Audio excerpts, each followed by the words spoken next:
ගම්පොල උලපනේ ප්‍රදේශයේ පිහිටා ඇති මෝඩයාගේ පාලම ලංකාවේ බ්‍රිතාන්‍ය යටත් විජිත සමයට අයත් අපූරු ඉංජිනේරු නිර්මාණයකි. මෙම පාලම ඉදිකර තිබෙන්නේ බ්‍රිතාන්‍ය පාලන සමයේදී එනම් 1870 1880 දශකයන් අතර කාලයේදිය. විශේෂයෙන්ම උලපනේ සිට කොත්මලේ දක්වා දිවෙන මාර්ගය සම්බන්ධ කිරීම සඳහා එවකට මෙම පාලම නිර්මාණය කර ඇතේ. උලපනේ නගරයේ සිට කොත්මලේ මාර්ගයේ කිලෝමීටර් 1.5ක පමණ දුරින් මෙම පාලම ඉදිකර ඇතේ.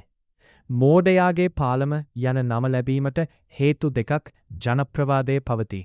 අංක 1. පාලම කනපිට හැරවීම. පාලම සැලසුම් කළ ඉංජිනේරුවරයාට ලැබුණු සැලසුම් අනුව පාලම ඉදිකිරීමේදී එහි ශක්තිමත් කොටස් තිබිය යුතුව පැත්ත මාරු වී සවිකළ බව කියනු ලැබේ. එනම් පාලම උඩු යටිකුරු කර සවිකළ බවට විශ්වාසයක් පවතී. අංක 2. ඉංජිනේරුවරයාගේ ඉරණම.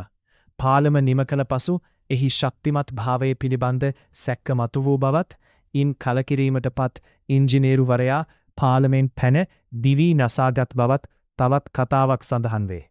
කෙසේ වෙතත් මේ සනාද කිරීමට ඓතිහාසික සාධක නොමැති අතර මේ හුදෙක් ජනප්‍රවාදයක් පමණක් විය හැකිය. මෙහි නිර්මාණය සහ ඉංජිනේරු ශිල්පය. මෙම පාලම තාක්ෂණික අතින් ඉතා සුවිශේෂී වන්නේ එහි ඇති කැන්ටිලිවර් ආකාරයේ යකඩ සැකිල්ල නිසාය. මෙයට යොදාගත් අමුද්‍රව්‍ය සම්පූර්ණයෙන්ම වානේ භාවිතා කරමින් බ්‍රිතාන්‍යයේ නිෂ්පාදිත යකඩ කොටස් මෙරටට ගෙන්වා මෙම පාලම ඉදිකර ඇති බව දැනගන්නට ඇතේ. මෙම පාලමේ ව්‍යුහය පාලම මැදින් ආධාරක නොමැතිව ගඟ හරහා විශාල පරාසයක් ආවරණය වන පරිදි මේ නිර්මාණය කර තිබීම ඒකල පැවති ඉහළ තාක්ෂණය විදහා දක්වයි. මෙහි සම්බන්ධක සවිකර ඇති ආකාරය නම් ඒකල වෙල්ඩිං ක්‍රමය නොතිබූ බැවින් මෙම විශාල යකඩ තහඩු එකිනෙක සම්බන්ධ කර ඇත්තේ ඇන සහ මුරිච්චි දහස් ගණනක් භාවිතා කරමිනි.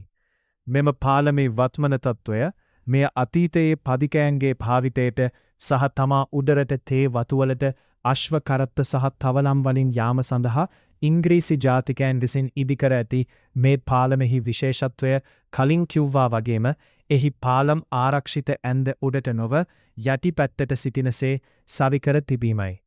දැනට මෙහි ගමනාගමනය සම්පූර්ණයෙන්ම නතර කර ඇති අතර නව විශාල පාලමක් ඒ අසලම ඉදිකර ඇතේ. මෙම පාලම වෙත යන මාර්ගය දැන් වල් පැලේටි වලින් වැසී ඇති අතර ප්‍රවේශවීමට අපහසුය. එහි ඇති අමුතු ස්වභාවය සහ පෙරකී ජනප්‍රවාදය නිසා අදටත් බොහෝ දෙනා මෙම පාලම නැරඹීමට පැමිණයි.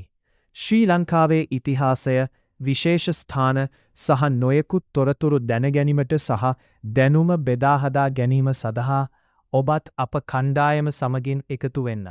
අනිවාර්යෙන් ඔබගේ අදහස පහලින් කොමෙන්ට් කරනවා. ඒ වගේම මද ශ්‍රී ලංකාක් ඔබේ YouTube නාලිකාව දැන්ම සබස්ක්‍රයිබ් කර අප සමග එකතු වෙන්න.